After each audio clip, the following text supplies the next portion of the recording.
Chuta cola!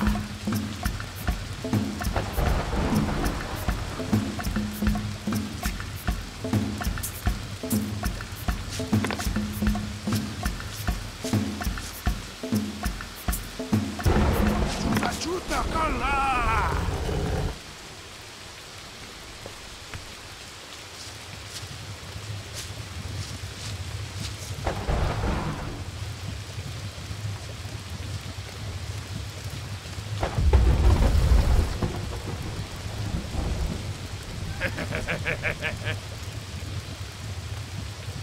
Coque machine!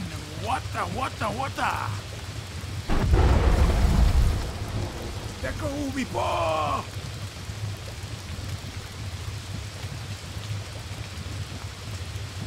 Ho ho ha ha!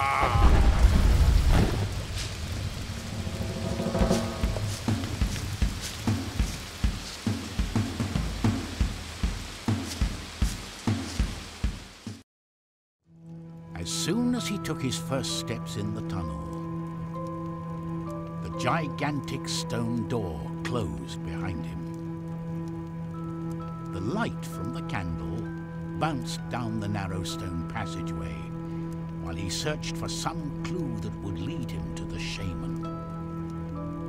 When he pointed his tenuous light at the ground, Teku thought he could make out the footprints of Wakchas and his captors. He was slowly bending down when suddenly he noticed that several dark forms were emerging from between the rocks. It was a trap.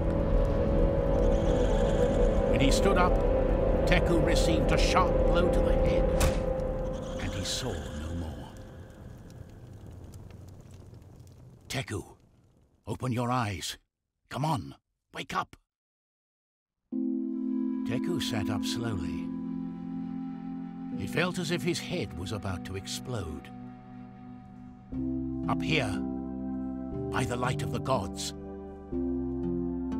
I didn't think you survived the attack on the village. How did you manage to get here? I was starting to think all was lost. Despite being locked in those cages, master and apprentice couldn't hide their joy at finding one another. Teku told the shaman how some people had managed to survive the fire. He spoke of his adventure in the marshes, of how the monkeys had carried him in flight through the trees. Wakchas was astonished by what his apprentice was telling him. They talked about this for a long time. Then Teku asked about the strange creature they all worshipped in the painting on the wall of the cavern.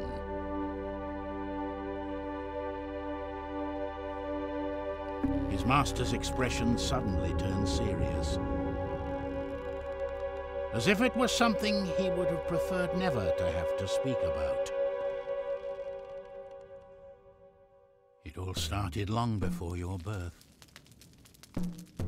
As you know, our ancestors were born after the fourth destruction of the world.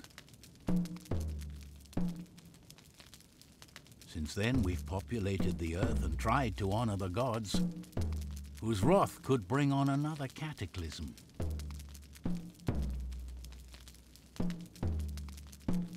Living in harmony and respecting this world should be our very nature, no? But there is something inside us, a dark corner inherited from the primeval night, that makes us place greed and power before all the good we might create. The confrontations between tribes started up again, and fire, once a symbol of wisdom and a sacred gift from the creators, began to be used for destruction. We seemed doomed to repeat our fate. But this time we weren't alone. After the first eons, a creature of great power rose up in the mountains. A gigantic being with the face of a bird, full of wisdom and light. It showed us how to rebuild the cities and recall the teachings the ancients had forgotten. The tribes called him Teku. It's the same creature you saw in that painting. But the monster Teku had seen in the painting was terrifying. More like a tyrant than a wise leader. His deep, almond-shaped eyes reflected insanity. Seeing his apprentice so confused, Yaka continued with his story. For a time, under the teachings of Teku, the ancients were able to prosper. Until, little by little, they started to worship him as a god.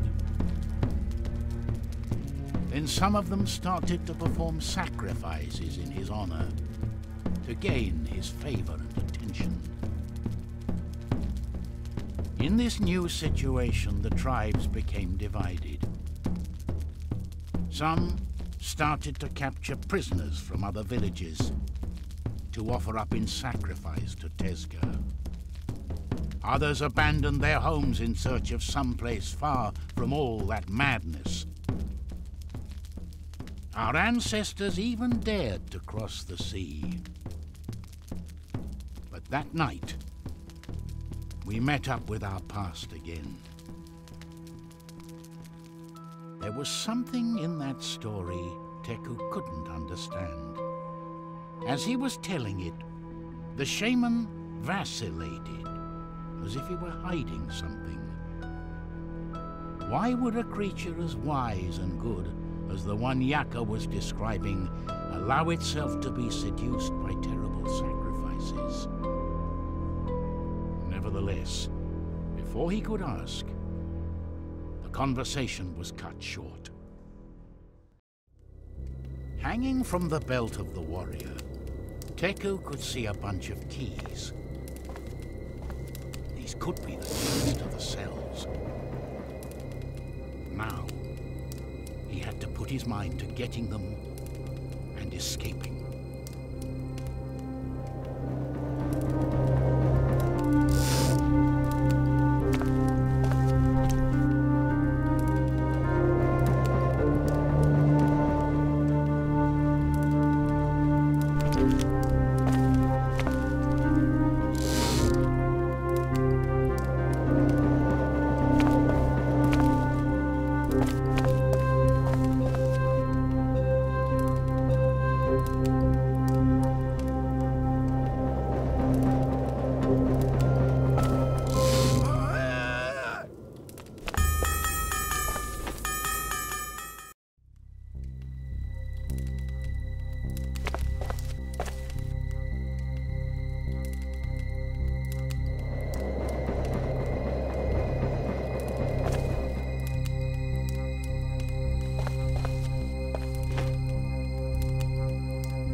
Chica pupu cha cha chaca.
Chica pupu cha cha chaca.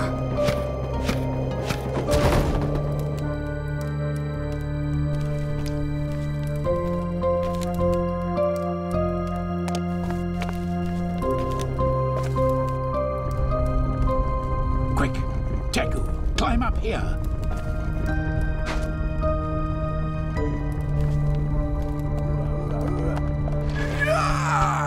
Get back! Wah!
The mask seemed to fit perfectly onto the stone figure.